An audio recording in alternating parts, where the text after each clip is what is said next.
dipersembahkan oleh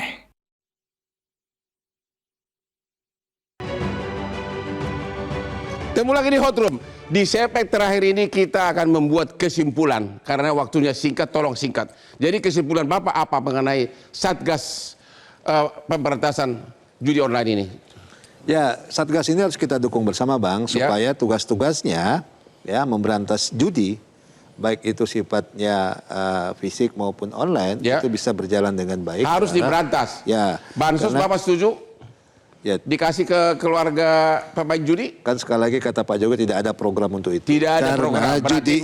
Menko PMK salah gitu ya? Sebentar, Bang, ini judi ini kan kalau menurut saya secara pidananya dampaknya menimbulkan perbuatan pidana lainnya, Bang. Ya. Ada penipuan di situ, ada penggelapan di situ, ada pencurian di situ. Ya. Jadi tidak ada nilai positif tentang perbuatan pidana judi. Jadi mendukung habis ya? Ya. Oke, Pak Asep, kesimpulan terakhir apa? Bapak masih tetap mengatakan bahwa bansos harus dikasih kepada pemain judi? Ini kita bicara dua level pemisahan. Level pertama adalah kita harus mendukung, betul kata Pak, mendukung Satgas supaya dia melakukan percepatan. Tapi tidak hanya berhenti dalam 6 bulan. Harus kemudian ada kelembagaan yang meregulasi soal judi, termasuk judi online, sehingga judi online kalau bisa hilang di negeri kita. Soal bansos masih tetap harus dikasih ke pemain judi?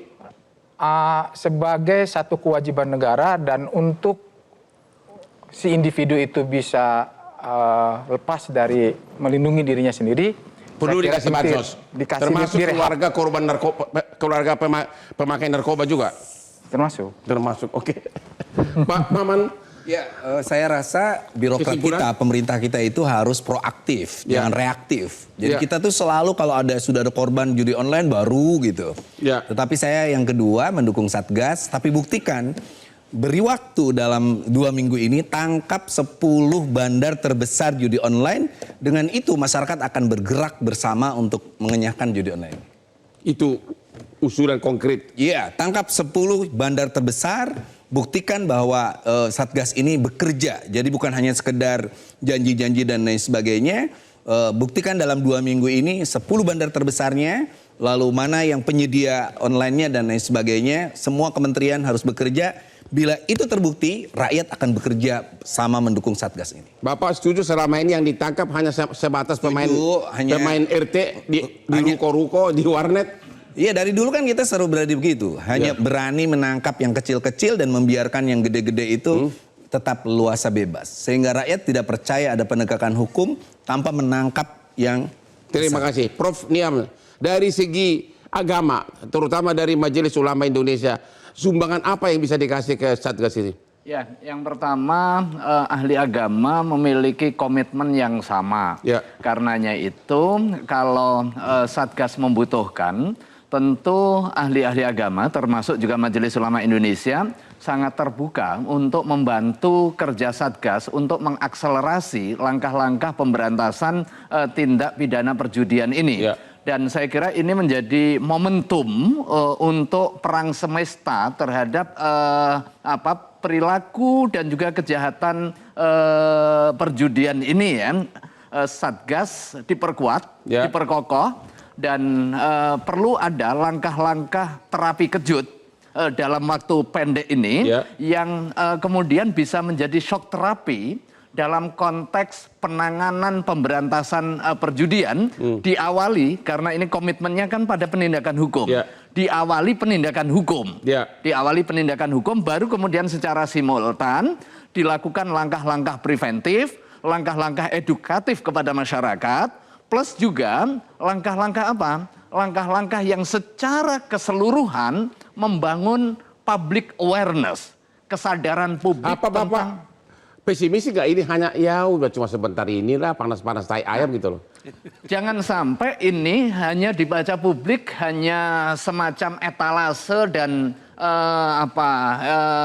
festival begitu ya. Tetapi tentu kita husnudzon bahwa ini ada komitmen serius terkait dengan masalah yang juga serius, bukan hanya kepada mentalitas, tetapi karena akan berdampak kepada perekonomian nasional secara umum. Jadi Majelis Ulama Indonesia siap untuk membantu. Oh iya, diminta atau tidak? Diminta atau tidak? Sekarang Pak Gunardi, Pak Ridwan. Ya, apa kesimpulan Bapak? Kalau saya sih sepakat ya dengan para narasumber. Mungkin tambahan saya terkait perkataannya Prof. Niam itu soal, tadi Prof. Niam bilang soal momentum emas. Ya. Kalau saya sebut sebagai ini pelajaran emas gitu ya. Terutama bagi pejabat publik agar kemudian bisa berhati-hati dalam berstatement khususnya soal kebijakan publik gitu. Karena kan soal bansos untuk penjudi ini kan untuk keluarga penjudi ini kan dipahami sebagai satu hal yang agak terbalik gitu ya. Saya jadi ingat istilah the Cobra Effect gitu ya. Di mana harapannya itu ingin mencari solusi tapi kenyataannya bisa memperparah masalah yang ada gitu. Ya. Nah itu semoga tidak terjadi lagi gitu ya. Itu mungkin Bang. Itu. Ya. Mengenai perlu Satgasnya? ada dalam 2 minggu ini ada penangkapan besar-besaran? Nah itu statement Kang Maman mantap. Tapi mungkin ya harapan besar saya gitu ya. Gimana tadi ya Satgas ini juga bisa mencapai gitu hasil konkret ya di tengah keterbatasan ya. Oke, demikianlah akhir dari diskusi kita malam ini. Halo tim Satgas Pemberantasan Korupsi, kami menunggu kerja Anda ya. Rakyat menunggu kerja Anda ya. Waktu Anda cuma 6 bulan, 2 minggu pertama tadi anggota DPR minta bikin kejutan biar rakyat percaya. Inilah akhir dari diskusi kita malam ini. Jangan lupa menonton Hot Room setiap hari Rabu jam 9 malam di Metro TV karena hostnya satu-satunya ahli hukum yang host di Indonesia ini hanya Hotman Paris.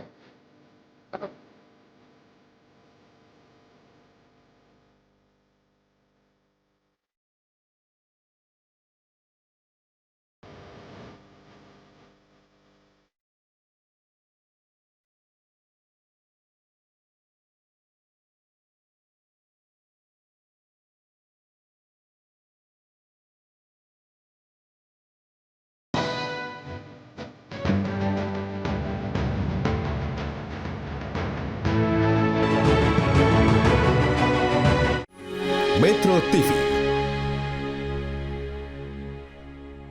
Jelajahi cara baru mendapatkan informasi. Download Metro TV Extend sekarang.